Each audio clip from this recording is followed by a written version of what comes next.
Remember, if Middlesbrough get a goal, Newcastle have to make 4, but Newcastle in for the first time, and McGee and Quinn. O'Brien turning the ball back to John Anderson. Quinn was calling for it, it was shadowed all the way. However, he receives it now.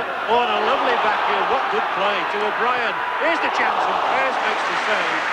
He's a bit ambitious, and he might well have opened the way up for Newcastle here. Good play of this, and a great chance maybe now for Roy Aitken.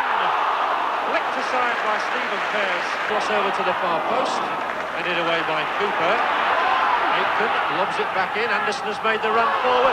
Anderson with a great chance. And Newcastle have got their goal. And John Anderson sets this cup tie alight once more. Wayne Faraday, who was presented with the ball down the right touchline, pinpointing his cross. And when it was headed out to Roy Aitken, he saw the move forward by John Anderson. Here comes Anderson, and he was lucky that the ball came back to him, but didn't he finish it well? Well, that's what happened last time. He got it onto the left foot. Here's the ball for Quinn. It wouldn't have counted. It still won't count, no matter what he does. And an altercation here that George Courtney must step into. Two of Middlesbrough's defenders, Mowbray and Cooper, taking exception to Mickey Quinn's challenge on Stephen Pears. Remains to be seen whether the FIFA official cautions Quinn. Looks as though he might be doing. Yes, Mickey Quinn's challenge on the Middlesbrough goalkeeper there infuriated Middlesbrough's defenders, and George Courtney says you can't do that. Oh, and in fact it's a red card for Quinn. George Courtney thought long and hard about it and decides that Quinn must go to the dressing room, and what a blow for Newcastle, reduced to 10 men. And what is going to happen to Mowbray? He's got a yellow card.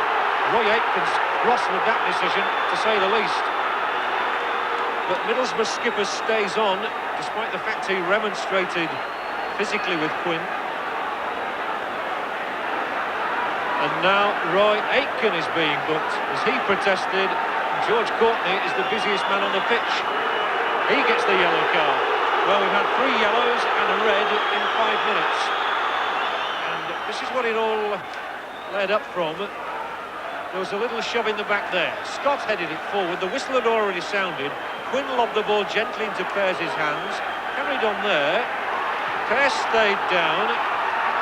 Quinn might have just flicked out. Words were spoken.